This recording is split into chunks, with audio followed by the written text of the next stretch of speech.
예수님의 여러 가지 비유 가운데에 마태복음 13장을 보면 예수님께서 천국에 대한 비유를 말씀하시는 내용이 있습니다. 어떤 사람이 밭에 숨겨진 보화를 발견했어요. 그 사람은 그 보화를 숨겨놓고 돌아가서 자기의 모든 소유를 다 팔아 그 보화가 숨겨져 있는 밭을 삽니다. 이 비유 뒤에 또 다른 비유가 나오는데요. 그 비유는 어떤 진주장사가 최고의 진주를 발견합니다. 이 사람도 역시 자기의 소유를 다 팔아서 그 최고의 진주를 삽니다. 예수님께서 말씀하신 이 두 가지 비유에 등장하는 이 두 사람, 공통점이 하나 있습니다. 그것은 자신들이 발견한 것에 대한 가치를 제대로 알고 있었다는 것입니다. 만약 두 사람이 자신들이 발견한 보화나 또는 진주에 대한 가치를 제대로 알지 못했다면 그들이 과연 자기의 모든 소유를 팔아서 그 보화가 있는 밭을 사고 그 진주를 샀을까요? 이들은 자신들이 발견한 보화, 자신이 발견한 진주가 정말 최고의 가치가 있는 것을 제대로 알고 있었기 때문에 그들은 자기의 소유들을 아낌없이 팔아 보화가 있는 밭을 사고 진주를 샀던 것입니다. 저는 오늘 이 자리에 계신 여러분들 한 분 한 분이 예수님께서 천국 비유를 말씀하실 때에 거기에 등장한 두 사람과 같은 분들이라고 저는 생각합니다. 왜냐하면 여러분들도 예수님이 얼마나 귀한 분인지를 알고 그분을 여러분 안에 모시고 있기 때문입니다. 저는 여러분이 모시고 있는 그 예수 그리스도, 지금도 여러분께서 소중하게 여기고 귀한 분을 여기고 있지만 그 앞으로도 여러분 안에 있는 그 예수 그리스도가 여러분에게 점점 더 귀해지고 점점 더 소중한 분이 되기를 주님의 이름으로 축원합니다. 그런데 우리가 성도들이 예수님의 이 귀하심을 잊어버리지 않고 기억하면서 그분에 대한 믿음을 지켜가는 것이 쉽지가 않아요. 온갖 죄의 유혹과 또 제가 만들어내는 불의와 고통과 고난과 환난과 또 핍박, 그것으로 가득 찬 이 세상에 여러분들이 살고 있기 때문입니다. 그러나 꼭 이 세상의 죄로 인해서 겪게 되는 그 온갖 유혹과 제가 만들어낸 고통과 고난이 성도가 예수님에 대한 믿음을 지켜나가는 데 어렵게 만드는 것만은 아닙니다. 성도가 예수님을 믿는 그 믿음을 지켜나가는 데 어렵게 만드는 그 요인 가운데는 외부적인 것들도 있지만 이 내부적인 요인들도 우리가 기억해야 합니다. 바로 성도 자신이 예수님을 제대로 알지 못하고 믿는다는 것, 바로 이것이 우리가 이 세상에서 예수님을 믿고 살아가는 데에 우리의 믿음에 어려움을 줄 수 있는 환경입니다. 요건입니다. 성도가 예수님이 어떤 분인지를 제대로 알지 못하고 믿으니까 예수님에 대해서 잘못 알고 믿는 경우가 왕왕 있어요. 안타깝게도 그동안 무조건 예수 믿으면 돼라고 하는 그런 암묵적인 그런 강요들이 있었어요. 그냥 믿으면 돼, 믿어봐라고 하는 그런 무조건적인 믿음들을 교회와 우리가 강요를 했죠. 그래서 그것 때문에 정작 내가 믿는 예수님이 어떤 분인가에 대해서 그 부분에 대해서 우리가 매우 소홀했던 게 교회와 우리의 모습들입니다. 그래서 대다수의 신자들이 예수 믿는 것, 자기가 예수 믿는 것이 곧 예수를 잘 알고 있는 것이라고 생각하고서 지금 내가 예수를 잘 알고 있는지 모르고 있는지를 점검해 보려고 하지 않았어요.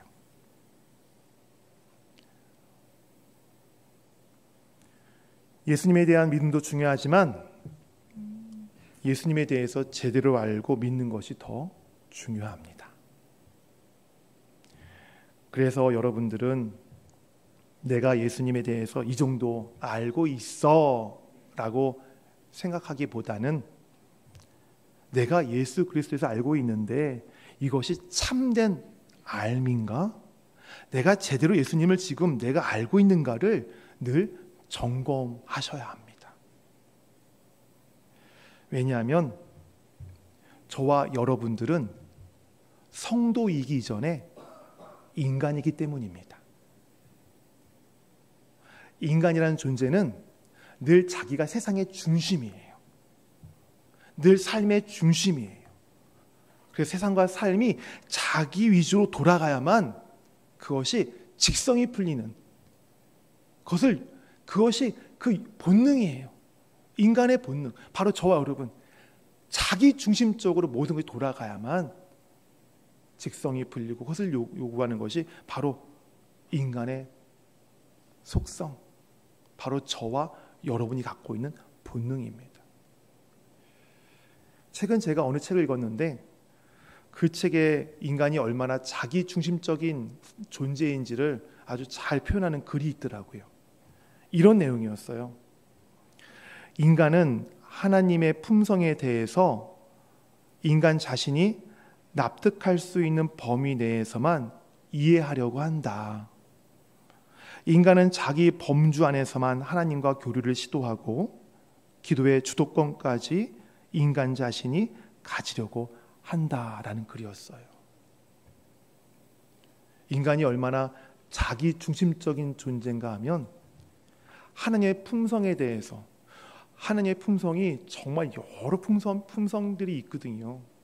근데 그 여러 품성 가운데에 인간은 자기에게 유익한 하나님의 품성, 자기가 이해할 수 있는 건 이해할 수 있는 그런 하나님의 품성만들을 이렇게 골라서 이해하는, 받아들이는 그런 존재라는 거예요. 얼마나 자기중심적이에요. 게다가 이 기도의 권한이 하나님의 고유 권한 아니에요?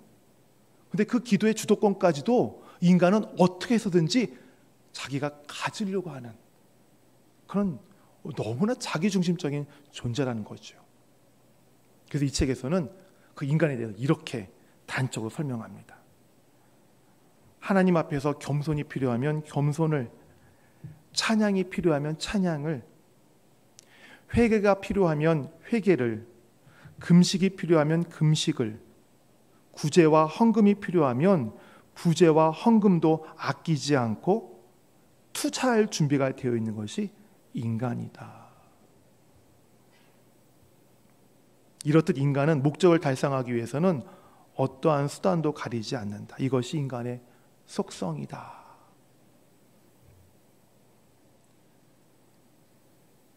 기도 생활에서 드러나는 인간의 자기중심적인 모습을 묘사하고 있는 글이지만, 설명하고 있는 글이지만, 어디 인간의 자기중심적인 이런 본능들이 기도할 때만 나타납니까?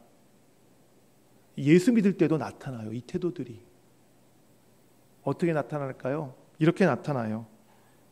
예수 그리스도는 내게 건강의 복, 물질의 복을 주셔서 이 세상에서 내가 잘 살도록 해주시는 분이라고 생각하는 것입니다.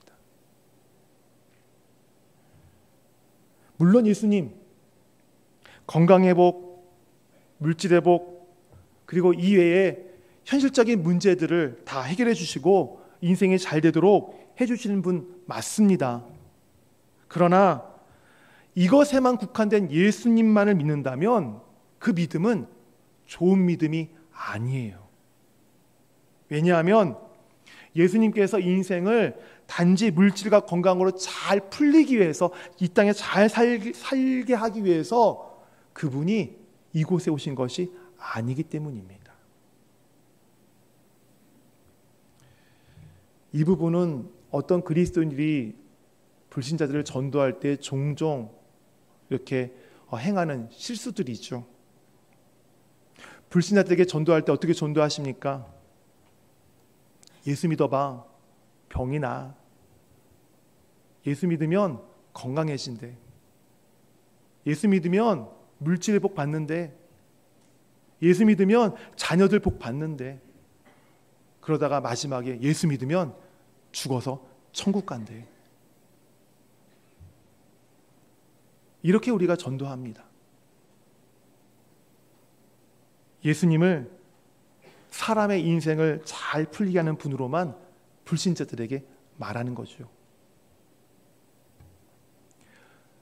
저는 이렇게 우리가 전도하는 방법이 흡사 홈쇼핑에서 홈호스트들이 물건을 파는 방법과 다를 게 없다고 생각합니다. 홈쇼핑 좋아하시죠? 쇼호스트들이 어떻게 물건을 팝니까? 이거 한번 사보세요. 이거 한번 입어보세요. 이거 한번 발라보세요. 이거 한번 먹어보세요. 이거 한번 타보세요. 정말 좋아요. 얼굴이 탱탱해지고요. 맛있고요. 행복하고요. 편안하고요. 멋있어져요. 예뻐져요.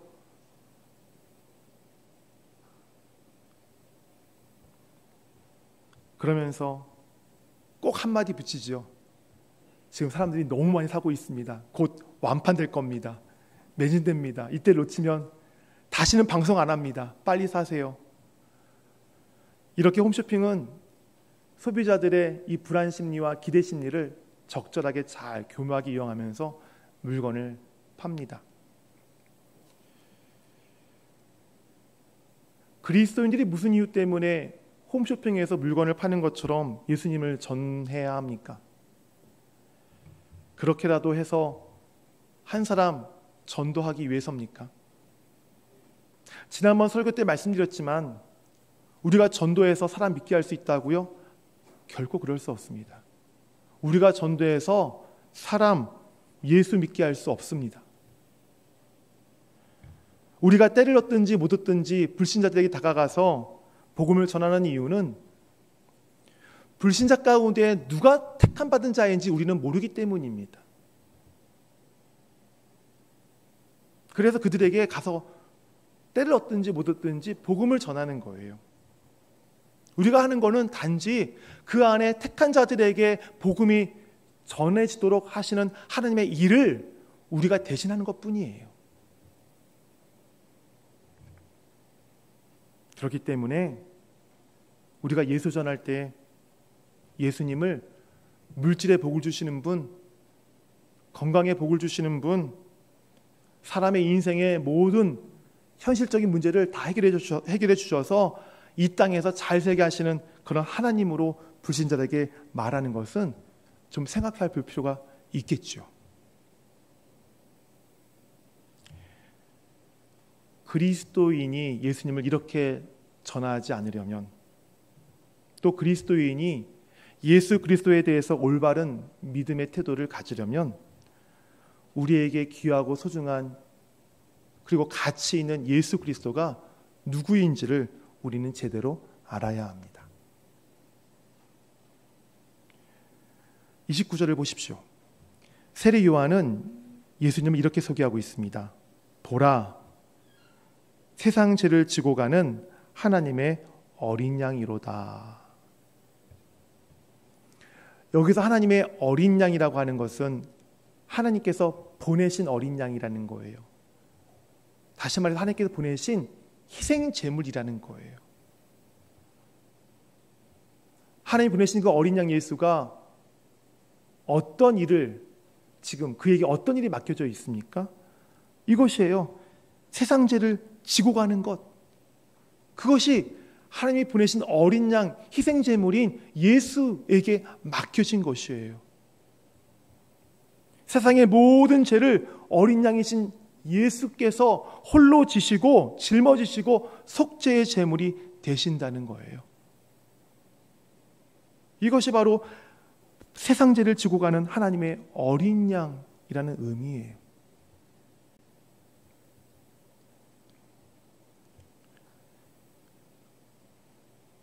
(29절) 본문에서 세례 요한이 예수님을 어떻게 소개하고 있어요?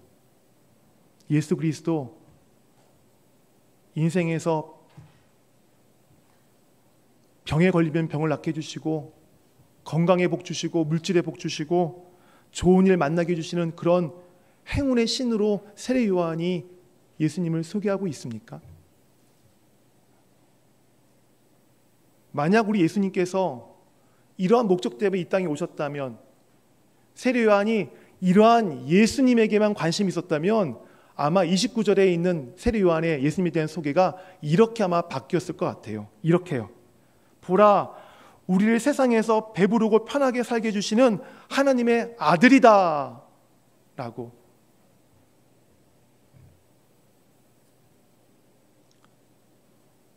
하지만 29절의 세례 요한은 그렇게 예수님을 세상에서 우리를 배부르게 해주시고 잘 살게 해주신 하나님의 아들로 소개하고 있지 않습니다.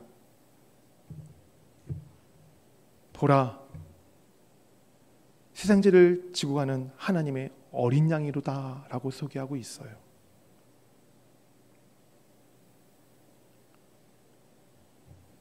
따라서 우리가 예수님에 대해서 알아야 할 것은, 예수님은 우리의 인생을 단순히 편하게 살도록 도와주시기 위해서 이 땅에 오신 분만은 아니라는 거예요.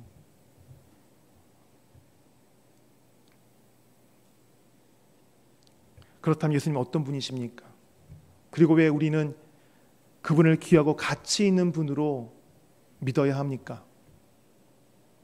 세례 요한의 고백처럼 세상 죄를 지고 가는 하나님의 어린 양이라고 말한 것처럼 예수 그리스도는 하나님의 아들이시고 세상 죄를 지시게 이 땅에 오셨고, 그분이 짊어진 죄는 바로 나의 죄이기 때문에 그런 거예요.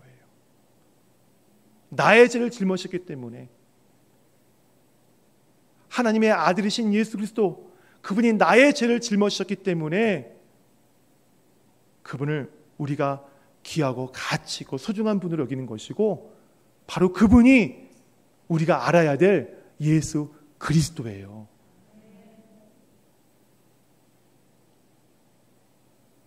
저는 여기 계신 모든 성도들이 예수님을 나의 인생을 잘 살도록 돕는 분이라는 이유 때문에 그분을 귀하고 가치 있는 분으로 여기고 믿는 것이 아니라,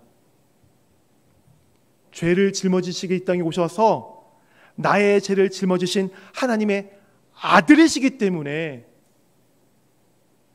내가 그분을 소중하게 여기고 귀하게 여기고 가치 있는 분이라고 여기는 그런 고백이 여러분의 있기를 바랍니다. 아멘. 왜 이런 고백이 여러분에게 고백되어지기를 바라면, 바로 이런 고백을 하신 성도가 바로 겸손한 성도이기 때문에 그렇습니다. 어떻게 겸손한 성도요? 예수님이 나의 죄를 짊어지셨다는 것을 인정하는 성도는 내가 하나님 앞에서 죄인입니다 라는 것을 고백할 줄 아는 성도이기 때문에 그런 겁니다. 어떤 죄인이요? 어떠한 것으로도, 어떤 인간의 방법으로도 내 죄를 1g도 탕감할 수 없는 죄인, 심판을 받고 결국에는 영원한 죽음에 처할 수밖에 없는 그런 죄인, 바로 그 죄인이라는 것을 고백할 줄 아는 성도이기 때문에 여러분, 이런 고백이 나오기를 제가 원하는 것입니다. 나는 죄인입니다 라는 고백을 할 줄 아는 성도는 또 나의 죄를 짊어지신 예수 그리스도를 소중하고 가치 있고 귀하게 여길 줄 아는 그런 성도들이기 때문에 바로 여러분에게 여러분의 예수 그리스도가 여러분 입술에서 올바로 고백되어지기를 바라는 것입니다.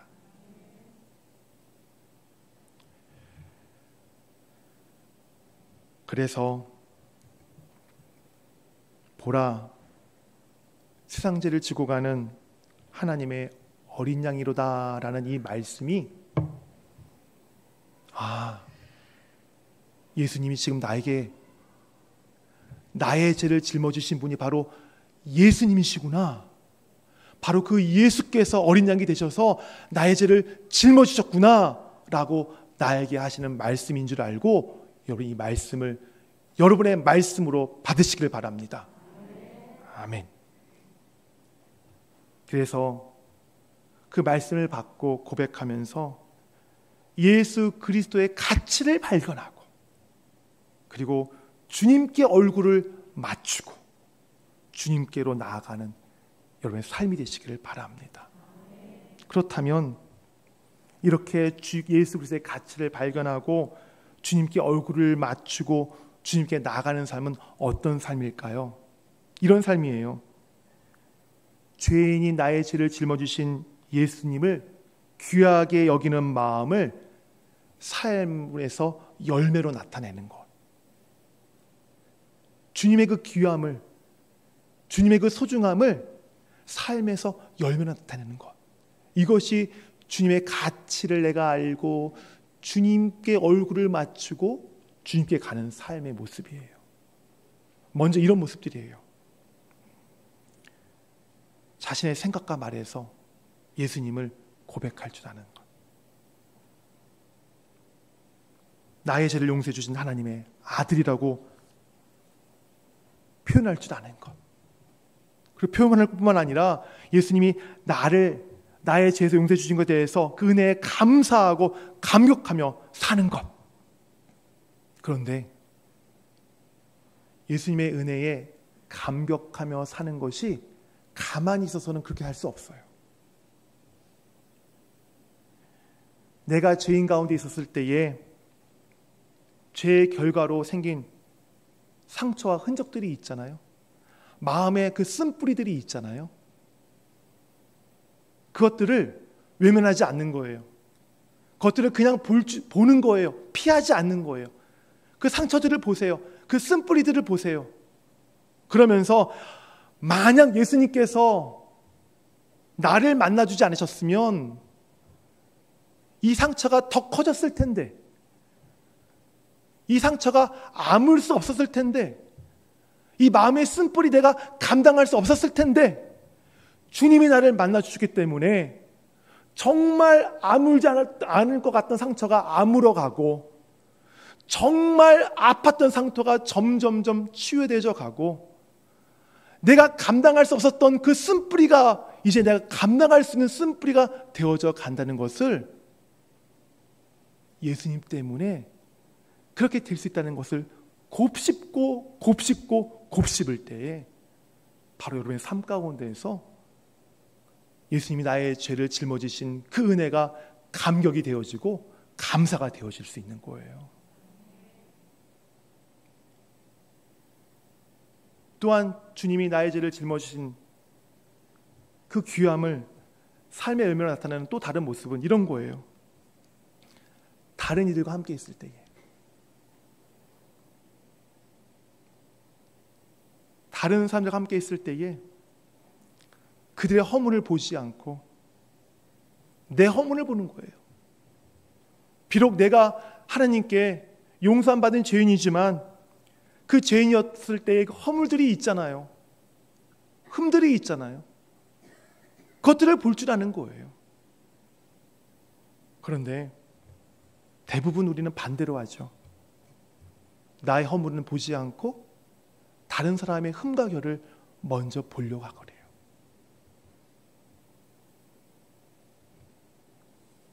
그리스도인들이 하나님은 예수를 이 땅에 보내셔서 예수를 통해서 나의 죄를 용서해 주셨습니다라는 말을 합니다. 그런데 이 말을 하긴 하는데 나에게는 잘 적용하지만 다른 사람에게는 잘 적용하지 못하는 것 같아요. 나는 하나님 앞에서 용서함 받은 의인이에요. 근데 상대방은 아직 아닌 것 같아요. 예수님께서 내 앞에 있는 상대방도 그의 죄에서 용서해 주셨는데도 말이에요.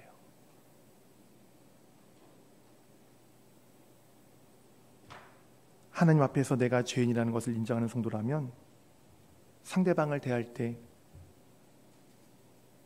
자신이 우월하다고 생각하거나 공로와 의를 내세우지 않습니다. 대신에 공손과 겸손과 자비와 용서로 상대방을 대합니다. 바로 이것이 나의 죄를 짊어지신 예수님을 귀하게 여기는 자의 삶에서 나타나는 열매입니다. 성도 여러분, 오늘 말씀 앞에서 내게 부족한 것이 무엇인가를 한번 생각해 보시기를 바랍니다. 내가 그리스도를 안다고는 하고 있지만 내가 진심으로 그리스도를 아는 자로 살아가고 있는지를 한번 생각해 보시기를 바랍니다. 만약 그렇지 못하다면 그 이유가 어디에 있는지를 한번 보시기를 바라요. 혹시 나는 죄인이다라는 사실을 인정하지 못해서 그것에 소홀해서 나의 죄를 짊어지신 하나님의 아들 예수 그리스도의 소중함과 가치를 지금 보지 못하고 있기 때문은 아닙니까?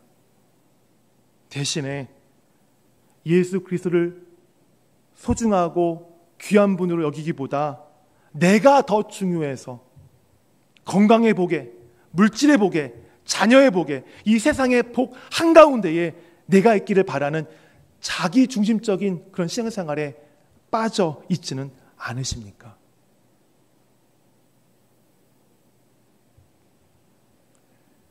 예수 그리스도 누구십니까? 세상죄를 지고 간 하나님의 어린 양이십니다. 그 어린 양이 지신 이 세상의 죄는 다른 이의 죄가 아니라 바로 나의 죄입니다. 나의 죄를 지시기 위해서 주님이 이 땅에 오셨고 그 죄를 홀로 짊어지셨어요. 바로 이것을 고백할 줄 아는 그 성도가 진정한 신자입니다. 내 생명이 나의 죄를 짊어지신 예수 그리스도에게 있다는 것을 고백할 줄 아는 진정한 신자는 그 사람의 삶의 중심이 자기가 아니라 바로 예수 그리스도가 될 수 있어요. 그리고 내가 사랑하고 정말로 소중하게 여기는 대상이 건강의 복이 아니라, 물질의 복이 아니라, 자녀의 복이 아니라, 이 세상의 복이 아니라 나의 죄를 짊어주신 예수 그리스도, 바로 그분이 그 성도에게 가장 소중하고 가장 가치 있고 가장 귀한 분이 될 수 있는 것입니다. 저는 여러분이 예수님을 잘 알기를 원합니다. 그분이 누구신지를 잘 알기를 원해요. 그리고 예수 그리스도에 대한 이 참된 알을 통해서 여러분 삶에서 그리스도의 증인의 그 열매가 맺어지기를 주님의 이름으로 축원합니다. 아멘. 찬양하시겠습니다.